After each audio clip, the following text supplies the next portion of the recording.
Welcome back to The Great Expanse by John Bab 426 here on YouTube. So glad you guys could join me. If you've liked what you've seen thus far, hit the like button, hit the dislike button. If you didn't like it, share the videos with people that you think would appreciate comic book related stuff. Subscribe to the channel if you haven't already. We're growing by the numbers on a weekly basis. Hit that bell for notifications, all not personalized, or the one underneath, so that every time a new video is dropped, you'll know about it second. I will know about it first. Try to do it in one breath because I want to get this sort of out of the way. Because I just want to get to the meat and potatoes of what the video is about. This is actually my first DC movie review, and it's more of a lighthearted film. This is DC's League of Super Pets. Now, I wish I had a real pet. I would just like cuddle with it, him or her, in a cut scene. So we'll just pretend. Anyway, but it's an animated feature. It's more along the lines of Pixar rather than, traditional cartoons. And I'm going to skip around on this review, but I really want to see a sort of Incredibles like Pixar created. And I don't know if Pixar did this or if DreamWorks did it. But I want to see like an actual superhero movie from DC done in this style. Because the opening of the film is so good. I mean, this is sort of a spoiler review, but when they show baby Kal-El leaving Krypton before it's destroyed, Krypton's design, Jor-El and Lara's design are awesome. And the destruction of Krypton is done in a very animated way. So it's not limited by, live action. And that's the great thing about animation. It's always enhanced. Like, that's why I love Into the Spider-Verse. To me, Into the Spider-Verse is the best Spider-Man movie I've ever seen. Now, live action, I like Spider-Man 2 the best, but Into the Spider-Verse is the best because there's no limits on the animation. Now, back to DC League of Super Pets. So, it explains how Kal-El and Crypto, the super dog, who is canon. Crypto was created in 1955. He's been around for a long time. Created by Bill Finger. No, not Bill Finger. Otto Bender and Kurt Swan, who's Otto Bender is credited with co-creating Supergirl. So these are real comic book characters. And it shows how he's literally man's best friend. And Superman, as he's getting along with Lois, they're getting closer. And Crypto starts to feel kind of pushed back a little bit. There's one part that's funny where he's like imagining Lois showing up at the door and he like grabs her by her pants leg and like flings her into the ocean. Because he sees her as interference. All right. And from the very beginning of the trailer, I said, okay, Kevin Hart's dog, okay, wait a minute. The stars of the film are The Rock, Dwayne Johnson, Kevin Hart, and then we have Katie McKinnon of Saturday Night Live, who was hilarious in this. We have Keanu Reeves, John Krasinski, Diego Luna, and it's an all-star cast. And one thing I like is that DC is able to create cartoonish, family-friendly materials, but they know their source material. That's one thing I appreciate about the Harley Quinn animated series. Like they're poking fun, they're ribbing the classic characters, but they know their stuff.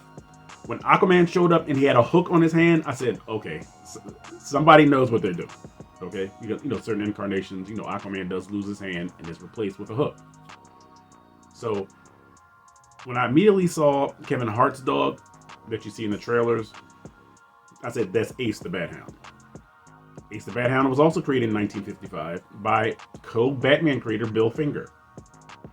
So this isn't something that people just plucked up and just threw into a movie just to make it cool. It's a family-friendly movie, all right? There's some humor that's hilarious, like this cussing turtle that gets the powers of the Flash. And some jokes kind of push it forward a little bit that maybe will go over some kids' heads.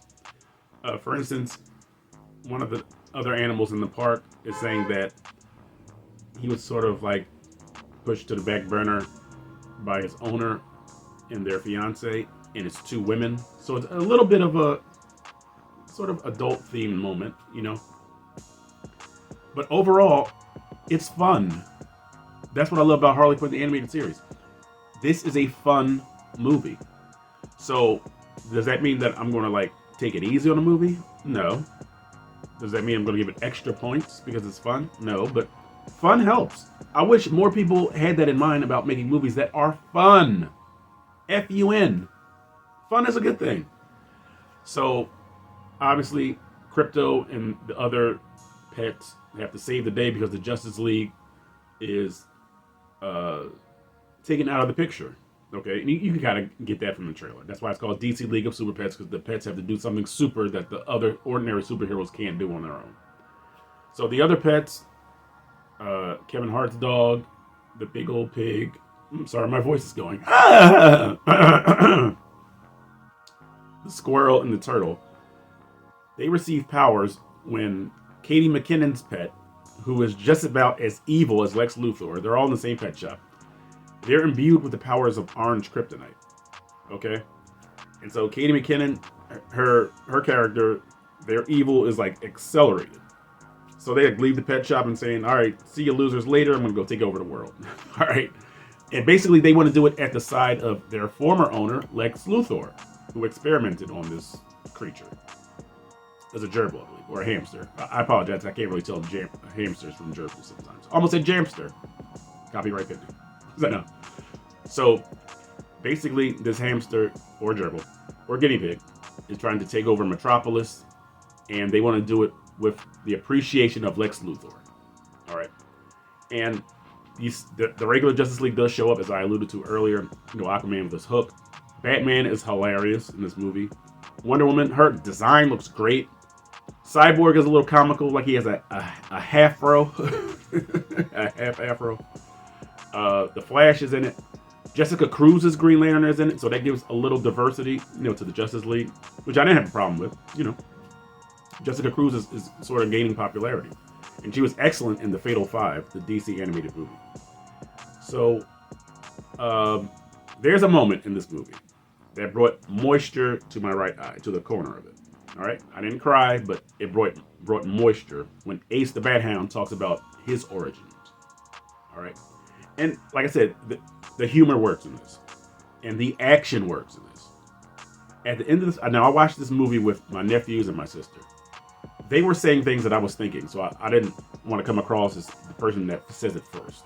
So they were saying what I was thinking. They were like, this is better than the last few MCU live action movies.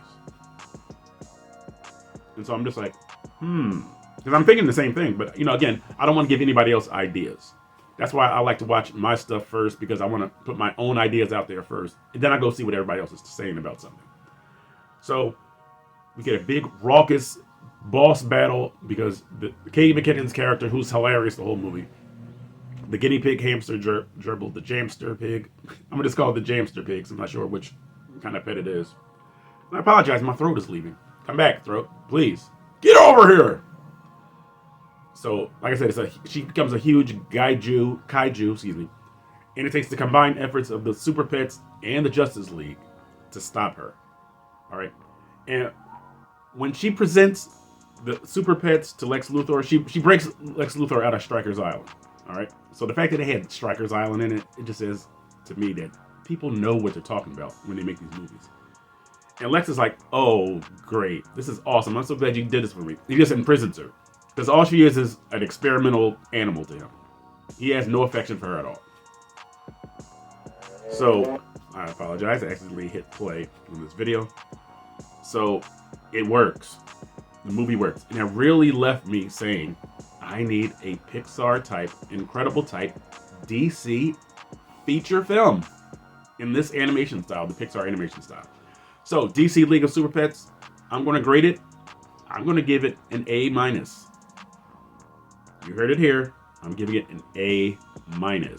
Because it works. It's fun. It's one of those movies where you think that, when they say cut or when they wrap for the day, the actors are all laughing and joking about stuff.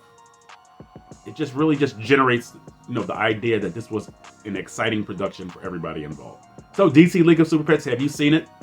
What do you think about animated features? Do you think they did credit to the Justice League or disservice to the Justice League? Put a dissertation in the comments below. I like to do my David Brent, The Office. So let me know what you thought. If you like this video, please share it. Please hit the like button. Let's get traffic coming in. Traffic going out. So The Great Expanse by John Bat 426 will expand. It's in the name. Peace.